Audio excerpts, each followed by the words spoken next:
Hi Rui-Pin, my name is Ellen and I will be correcting this essay for you. Okay, I read through your comments, so you're applying to a graduate program in the Netherlands. That's wonderful. The scores that they need are really achievable, so that's great. Let's take a look at what you wrote in your task 2. It's the essay about international marketing. I see that you highlighted the keywords. Great. So let's see your essay. International business is usually a threat to local business. It brings new technology and products into the native market. In this situation, those weak or less capital company will end up fail in the market because they lack chances to develop a stronger base. On the other hand, the diversity of different nations always offers a more creative world. The difference from innovations, lifestyle, and the sound of words we speak out, all of them are such a great impact to lead humans becoming a better educated society. Okay, you have the right general idea with this introduction, but there are a handful of things that I would recommend changing. The first thing that I want to talk about is grammar, because I did find that there were consistent grammatical errors in your introduction. Your introduction is a wonderful opportunity for you to make a good impression on your examiner. So it's really important to be accurate, okay? Because it's basically what is going to make the examiner say, okay, well, here I'm looking at potentially a band 6 essay, or okay, well, it looks like we're looking at a band 7. So the examiner is going to get a first kind of idea about your writing level from your introduction. So you really want it to be accurate. So that first impression is a good one. Okay, so we'll talk about the grammar in a minute. Another thing I want to talk about a little bit is the structure, what a good introduction needs to have. So we'll talk about that too, okay? But first, let's take a look at the grammar. I want to read it through again and we can get into some detail. So let's start here. You had this sentence. You didn't want a comma here. You essentially wanted a semicolon. A comma isn't strong enough, really, because you essentially had two separate sentences here. So they need to be either two sentences, okay, with a full stop and a capital letter, or if you want to combine them into one sentence because you feel that they're linked, you can do that with a semicolon. Okay, now, in the next sentence, you've got some grammatical things happening. Look at this. You say, in this situation, those weak or less capital company. I'm not really sure what that means. You mean companies with less capital or companies that are weak? Okay, if that's what you're trying to say, this is not really an accurate way of saying that. Okay. And we also don't say will end up fail. We could say they will end up failing, ing, in the market because they lack chances to develop a stronger base. On the other hand, the diversity of different nations always offers a more creative world. Okay, that's fine. The difference from innovations, lifestyle, and the sound of words we speak out, all of these are... Yeah, you don't mean are such a great impact. That's the wrong word here, okay?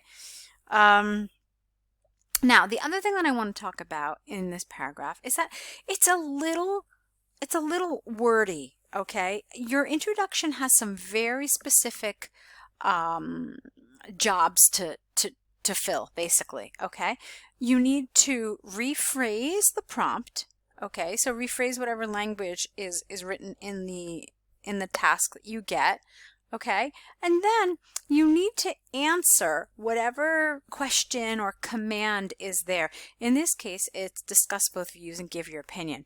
So to get a good score in IELTS, it's really a good idea that you answer that question here in your introduction. So while some of this was good and it looks like you've got some ideas, it doesn't really belong in the introduction. So I would have advised a shorter introduction where literally you're just, restating the issue at hand and then giving your position on this, okay?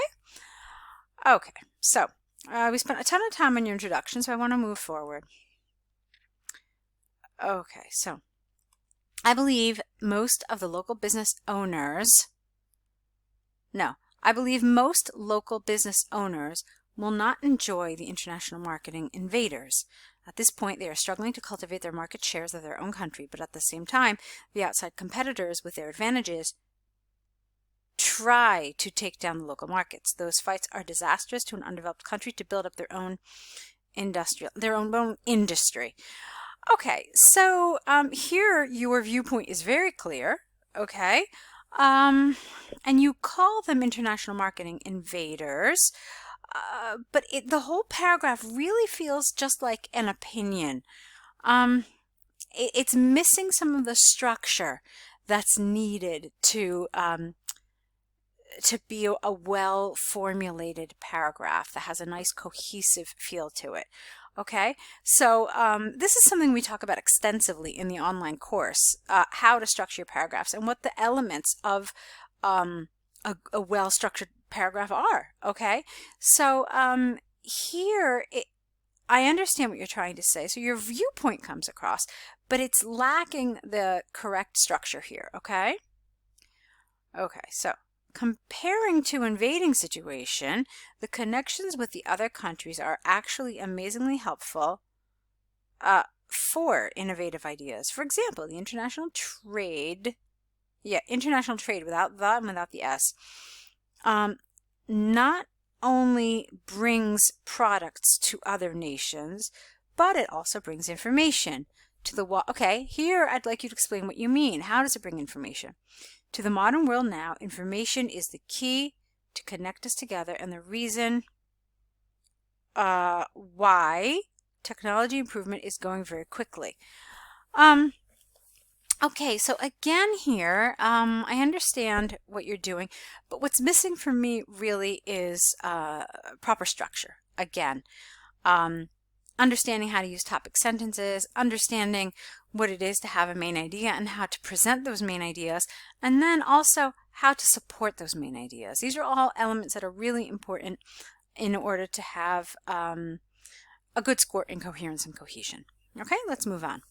Therefore, I trust international marketing is definitely necessary to the current world, singular, not S. It makes a society become better and easier to survive. Okay, we can build up a sufficient life resource for everyone. I don't know what that means. What do you mean by life resource? Although those countries with less advantages may not have the ability to stand up against giant nations like China and America, I still strongly believe that the networks will only bridge humans to a better future. Okay, so fine. Now, there are a few other things that I want to talk about here, and I know I spent some time talking about coherence and cohesion and structure and how important it is, but I also want to talk about, here it is, okay, I want to talk about task achievement. Now let's look at the question a little bit. It says invasive and intrusive, and on the other hand it talks about being a necessary and economical form of education, spreading ideas, language, and culture. I didn't really feel like you talked very much about this, okay? Being a necessary form of education and spreading ideas, language, and culture. Let's look what you said. You told us that it brings products, and but it brings information. You didn't really talk about it at all. Like, what kind of information? How does it do that? So this is what we mean when we talk about supporting your argument. If you're going to say something, if you're going to assert something in your essay, you also need to support it, okay? And yeah, so there really wasn't enough here to say, you know what, yes, this really did answer the question. It talks about how international marketing is a necessary form of education. It spreads languages, it spreads culture, it spreads information. So it was underdeveloped, essentially, okay? Now, the other thing that I want you to keep in mind is, remember what I said in the beginning about your introduction, and that it has, a really specific role to fill. Well, take a look at your paragraphs. Your introduction and your conclusion are really considerably bigger than your body paragraphs. So you need to get into the habit of doing exactly the opposite, okay? So the introduction and the conclusion are I don't want to call them formalities exactly, but where you really want to spend the focus of your time and of your effort in these essays is in your body paragraphs. That's what needs to be developed, and that's what needs to be worked on to do well. And then your introduction, your conclusion, really, again, they just need to present your opinion. They need to say what the issue is at hand, and then of course in the case of your conclusion, you restate your position, and then you just kind of leave your reader with a thought-provoking idea of some sort. Okay, so I would love to see you on the course. I really think that you're just going to find it will absolutely change the way you write. Because you've got some vocabulary, you've got some grammar, but at this point I think if we could pull everything together and give you the information you need for a good score in task achievement and for a good score in coherence and cohesion, it'll really make a world of difference. So I'm hoping that it's something that you'll consider. I really would like to continue working with you and help you progress so you can get that score you need. So hopefully we'll see you in the course. I look forward to it. Best of luck to you.